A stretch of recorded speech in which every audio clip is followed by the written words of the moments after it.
PTI के दौर में मेरिट के महज नारे थे। बुशरा बीबी ही तकर्रियां करती थीं। बरतानवी जरीदे द इकॉनमिस्ट ग्रुप के डिजिटल मैगजीन के होशुबा इंकशाफात। लिखा, बानी पीटीआई इक़्तिदार में सियासत के बजाय तोहम परस्ती के शिकार थे। इक़्तिदार और ताकत के लिए अपनी पीरनी बुशरा बीबी से शादी की।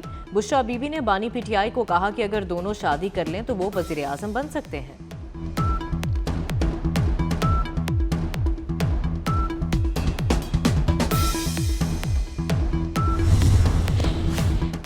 वफाकी वज़ीर दाखिला मोहसिन नकवी का कैडेट कॉलेज वाना का दौरा। IG frontier corps Khyber Pakhtunkhwa south major general Mehar Umar Khan ने वज़ीर दाखिला मोहसिन नकवी का खैर मकदम किया। वज़ीर दाखिला की ख़ारजियों का हमला नाकाम बनाने और तमाम कैडेट्स और टीचर्स को रेस्क्यू करने वाले पाक फौज के अफसरान और जवानों से मुलाकात। कैडेट कॉलेज वाना के तलबा और टीचर से भी मुलाकात की।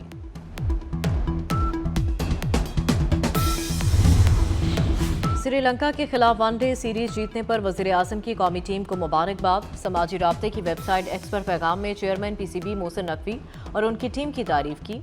कहा, श्रीलंकन खिलाड़ियों और इंतजामिया का खुसूसी शुक्रिया अदा करते हैं।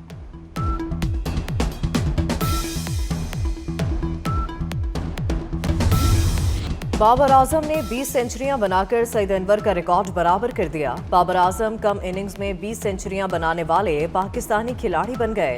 135वीं इनिंग्स में ये कारनामा सर अंजाम दिया। बाबर आजम ने 26 माह बाद इंटरनेशनल क्रिकेट में सेंचुरी बनाई।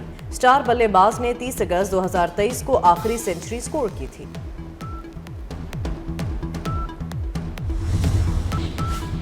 आलूदगी ने पंजाब के दिल लाहौर को जकड़ लिया। बागों के शहर में लोगों का दम घुटने लगा। लाहौर दुनिया के आलूदा शहरों में दूसरे नंबर पर।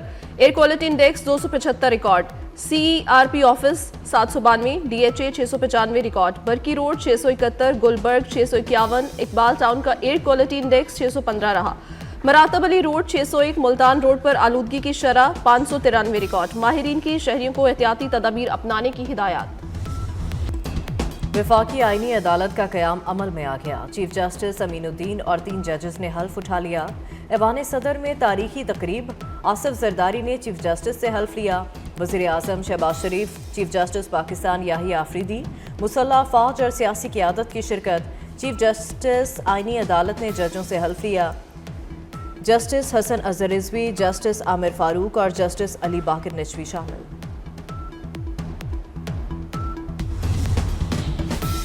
जस्टिस करीम खान आगा भी जज आईनी अदालत होंगे। बलूचिस्तान से जस्टिस रोजी खान जज होंगे। अरशद हुसैन शाह भी आईनी अदालत के जज होंगे। जस्टिस मुसर्रत हिलाली ने बीमारी के सबब मुआज़रत कर ली। वफाकी आईनी अदालत के लिए जस्टिस मुसर्रत हिलाली का नाम ज़ेर-ए-ख्वार आया था। पाकिस्तान किसी भी दहशतगर्द ग्रुप से मुज़ाकरात नहीं करेगा। तर्जुमान दफ्तर ख़ारजा ताहिर अंद्राबी का दो टूक ऐलान। अफगान रजीम के दौरान दहशतगर्दी में इजाफा हुआ। अफगानिस्तान अपनी ज़मीन दहशतगर्दी के खिलाफ इस्तेमाल होने से रोके। पाकिस्तान दहशतगर्दी के खात्मे के लिए पुरआज़म है। ताहिर अंद्राबी ने बताया कि उर्दन के बादशाह अब्दुल्ला अल सानी आज 2 रोज़ा दौरे पर पाकिस्तान पहुंचेंगे। अब्दुल्ला अल सानी को पाकिस्तान का आला तरीन सिविल अवार्ड अता किया जाएगा। स्पेशल कॉम्प्लेक्स इस्लामाबाद पर धमाके में मुलव्वस खुदकुश बमबार के मुआवन 4 दहशतगर्द गिरफ्तार। कमांडर सईदुर रहमान उर्फ दादुल्ला ने टेलीग्राम के जरिए इस्लामाबाद में खुदकुश हमले की हिदायत की। दौरानी तफ्तीश खुदकुश हमलावर के हैंडलर साजिदुल्ला उर्फ शीना का एतराफ। दादुल्ला ने साजिदुल्ला उर्फ शीना को खुदकुश बमबार उस्मान की तस्वीर भेजी।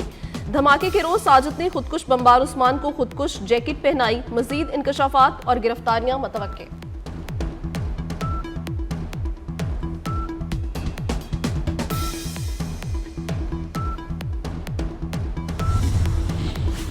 पेशावर हाईकोर्ट ने लॉन्ग मार्च के लिए सरकारी गाड़ियों के इस्तेमाल पर पाबंदी लगा दी। अवामी वसाइल किसी जमात की जागीर नहीं। सरकारी वसाइल का सियासी मकासद के लिए इस्तेमाल अवामी एतमाद से गद्दारी है। पेशावर हाईकोर्ट का बड़ा फैसला। खैबर पख्तूनख्वा हुकूमत को लॉन्ग मार्च के लिए सरकारी मशीनरी और अमला तैनात न करने का हुक्म। अदालत ने अपने फैसले में कहा कि सियासी रैलियों में रेस्क्यू मशीनरी और फायर ब्रिगेड का इस्तेमाल खुली बददियानती है।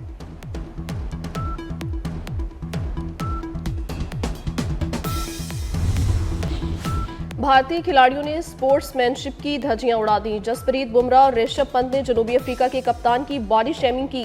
बुमराह और ऋषभ पंत ने कप्तान टिम्बा बाउमा को बोना कह दिया। कोलकाता टेस्ट में जसप्रीत बुमराह ने LBW अपील की। अपील मुस्तरद होने पर दोनों खिलाड़ियों ने मुशावरत के दौरान गैर इखलाकी गुफ्तगू की।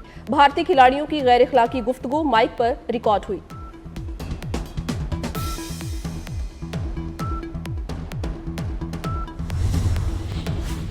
क्या ICC बुमराह की घटिया हरकत का नोटिस लेगा? भारतीय लॉबी के जेर असर इंटरनेशनल क्रिकेट काउंसिल भारतीय खिलाड़ियों को सजा देगी। जनूबी अफ्रीका के साबिक कप्तान ग्रेम स्मिथ का ICC से सख्त एक्शन लेने का मुतालबा। कहा, किसी के कद पर मजाक उड़ाना बहुत घटिया बात है। जसप्रीत पर कम से कम 2 मैच की पाबंदी लगानी चाहिए। गोदी मीडिया की फेक न्यूज ने तुर्की को भी निशाने पर रख लिया। भारतीय मीडिया ने दिल्ली धमाके में तुर्की के मुलव्वस होने का बेबुनियाद इल्जाम लगा दिया। तुर्की ने झूठे इल्जाम की सख्ती से तरदीद की है। तुर्क सिफारत खाने का कहना है कि अंकारा का दिल्ली कार बम धमाके से कोई ताल्लुक नहीं। भारतीय मीडिया की तमाम खबरें झूठी और बदनीयती पर मबनी है।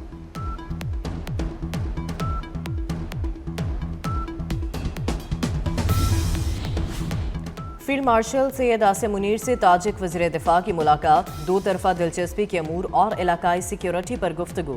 पाक ताजिकिस्तान दिफाई ताउन मजीद बढ़ाने पर इत्तफाक। ISPR के मुताबिक ताजिक वज़ीर दिफा ने पाक फौज की पेशा वराना सलाहियतों को खिराज तहसीन पेश किया। फील्ड मार्शल आसिम मुनीर का इलाकाई इस्तेहकाम के लिए मुश्तरका कोशिशों पर जोर।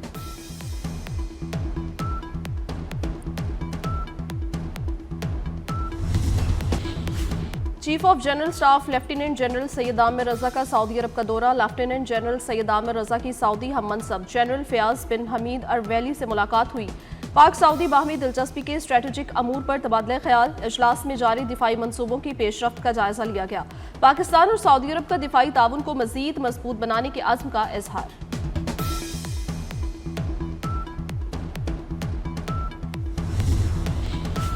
सेनेट में आर्मी एक्ट तरमीमी बिल कसरत राय से मंजूर। पाकिस्तान एयरफोर्स और नेवी एक्ट तरमीमी बिल भी मुतफ़िका तौर पर मंजूर। Supreme court practice and procedure तरमीमी बिल 2025 की भी मंजूरी। अपोजिशन की बिल की मुखालफत, ऐवान में शोर शराबा। कल 2 जजों का ज़मीर जाग गया। हमसे सियासी इंतकाम लिया गया था, तब किसी की गैरत नहीं जागी। वज़ीर दिफा ख्वाजा आसिफ का जजों के इस्तीफों पर रद्द-ए-अमल। बोले, नवाज शरीफ के खिलाफ हर केस में चंद जज आगे रहे, उनका ज़मीर बरसों से सो रहा था। अदलिया पर अजारादारी मुतासिर हुई तो ज़मीर जागा। PTI वाले अपने मफाद के साथ खड़े हैं। ये पाकिस्तान के वफादार हैं, ये दहशतगर्दों के फैसला करना होगा।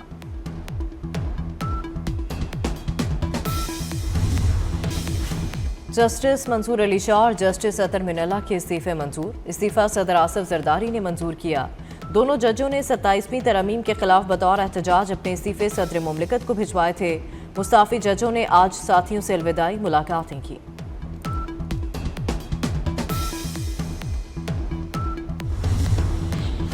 सुप्रीम कोर्ट ने रूल्स 2025 में तरामीम की मंजूरी दे दी। वकील मुनीर पराचा को सीनियर वकील का दर्जा दे दिया गया। जस्टिस शाहिद वहीद की सरबराही में कमेटी ने रूल्स में तरामीम तजवीज़ की थी। फुल कोर्ट इजलास के एलामी में गलती सामने आ गई। एलामी में सुप्रीम कोर्ट के साथ पाकिस्तान लिख दिया गया। 27वीं आईनी तरमीम के बाद सुप्रीम कोर्ट के साथ पाकिस्तान का लफ्ज हज़फ किया गया।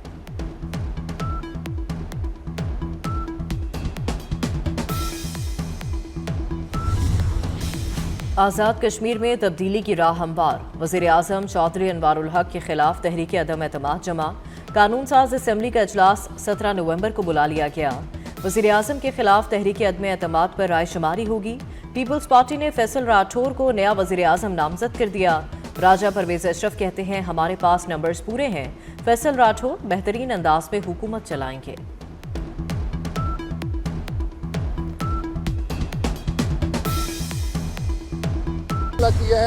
चीनी की कीमत 229 रुपए किलो तक जा पहुंची। कोयटा में एक हफ्ते में चीनी 19 रुपए महंगी 229 रुपए किलो हो गई। पेशावर के शहरी 200 रुपए किलो चीनी खरीदने पर मजबूर। कराची और इस्लामाबाद में चीनी 195 रुपए किलो बिक रही है।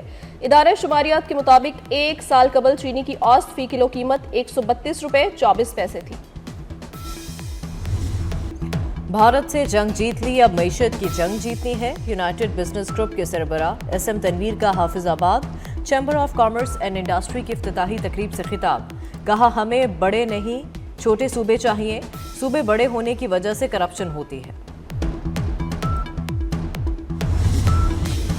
पाकिस्तान हॉकी टीम ने वर्ल्ड कप क्वालिफाइंग राउंड में जगह बना ली। बांग्लादेश के खिलाफ हॉकी सीरीज में कौमी टीम ने कामयाबी समेटी। दूसरे मैच में बांग्लादेश को 8-0 से हराया। सदर पीएचएफ तारिक बुख्ती और सेक्रेटरी राना मुजाहिद की कौमी हॉकी टीम को मुबारकबाद।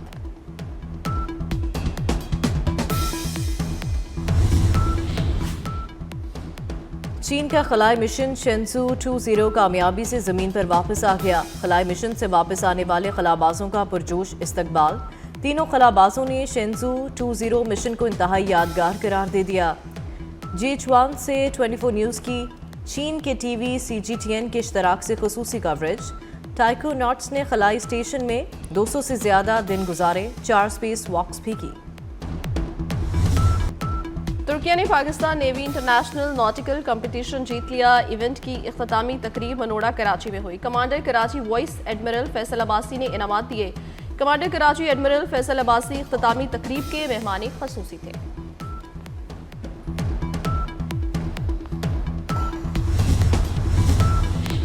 और रूस का यूक्रेन पर 430 ड्रोन्स और 18 मिसाइलों से हमला। रूसी हमले में हलाकतों की तादाद 8 हो गई। कई इमारतें तबाह हो गईं। अजरबैजान के सफारत खाने की इमारत को भी नुकसान पहुंचा। अजरबैजान ने रूसी सफीर को तलब करके एहतजाज रिकॉर्ड कराया।